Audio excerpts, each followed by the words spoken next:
No herdsmen in Ebonyi. We didn't ask them to leave. David UMAHI cries out, hello, my wonderful people. You know, the governors of the Southeast, their recent fraternity with the Fulani regime has been bringing more havoc, more pain than you can ever imagine on their people. You can see anyone who takes upon themselves to say, we go the way of the Fulani, see the way they destroy their very own people. How a man can sell his conscience, okay, for money or position. This is very sad. We saw David Umahi. Listen, guys, PDP, APC, they are all the same thing, okay? So don't think that we are standing for PDP or APC. Listen, we are tired of them. Nigeria, everybody to your tent, oh Israel, okay? So please, whether PDP or APC, they are all the same people. However, what we are saying is David Umahi, who used to be in PDP, woke up one morning and said, "Oh, PDP is no longer doing me well. I go to APC because they will give us presidency." However, it comes at a price. It comes at a cost. The life of your people. We saw how the people in Ebonyi State, particular village, how headsmen went there, and we're saying a woman that survived said nothing will happen. None of us will be caught. And it was so true and correct. Up till today, not a single person has been arrested, investigated. So my people, now so David Umahi, let's get straight into the news, okay? No headsmen in Ebonyi. We did not ask them to leave. Oh, the chairman Southeast, I beg your pardon, Governor Forum and Ebonyi State Governor David Umahi on Tuesday taxed herdsmen who allegedly vacated the state as a result of killings to delay their return to avert further or future war. No herdsmen in Ebonyi. I did not ask them to leave. He's begging the federal government now because, when he came in, he had a part with them that anything can happen. Now, the very people that killed these people is asking them to come with a beg, with please come, come. Can you imagine? Umahi also called on security agencies and vigilante groups to mobilize and confront herdsmen who invaded the southeast zone of Ebonyi State, in particular with AK-47 rifle. According to Umahi's statement, it reads, "We want to put it on record that there is no herdsmen in Ebonyi. We did not ask them to leave. They left of their own accord, which means they were privy to the attack of Ebonyi. We did not ask them to leave. So if they want to return, they have to pledge that they will not commit crime or engage in criminal activity. That they have left was not my doing, asking them to leave. This is Nigeria, and they are citizens of Nigeria. They can live in any part of the world." This is the governor of Ebonyi State because, the federal government is asking, why has Fulani left your state? What happened? Did you send them away? Have you forgotten our treaty? Have you forgotten our part?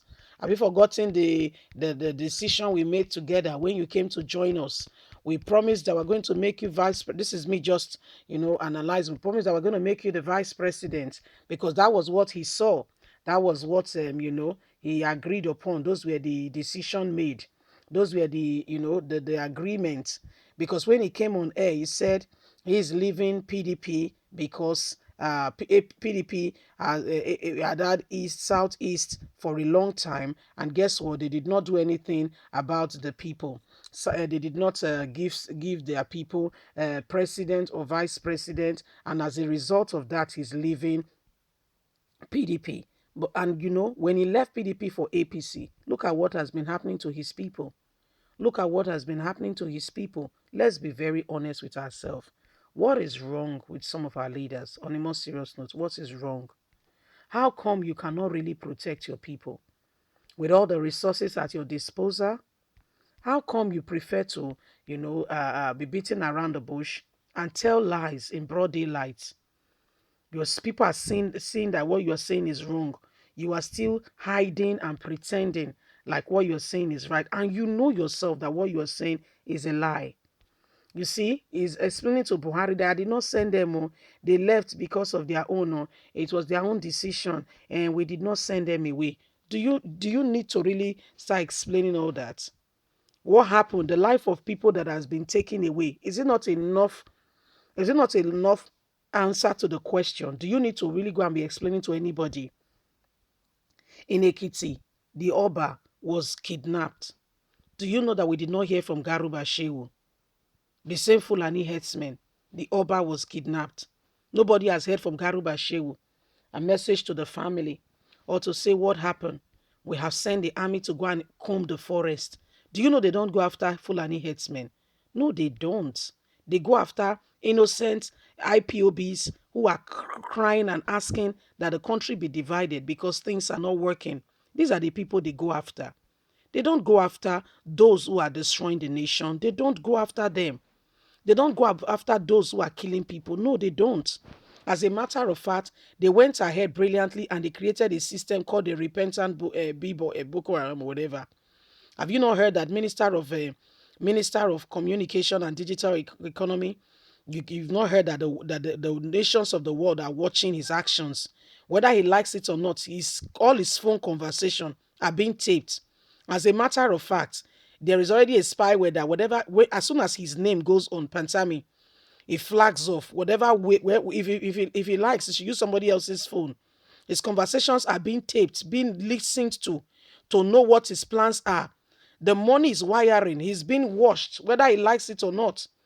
You think you are safe. Everybody's looking at you.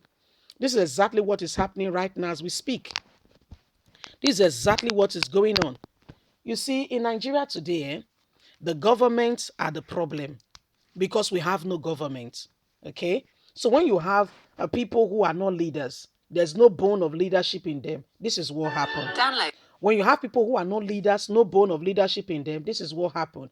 People who do not care about the nation, people who are after their own ideologies and agenda. Why are the Fulanis still allowed to roam about despite the level of crime they have committed? Have you not thought about it? Why do the government give a soft landing for them, make excuse, and turn a blind eye? In fact, Pantami said they should not touch them because they are our brothers and sisters. That was what he said, the minister who said recently that he was going to sponsor Hizaba to go and fight in a particular place, and while he was already a minister.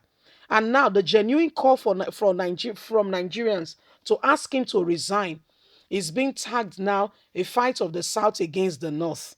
Can you see why Nigeria is wallowing in the despair of, tribalism, religion, and region? God will have to deliver us. Leave us a comment. Don't forget to like us, share, subscribe. God bless you. Bye for now.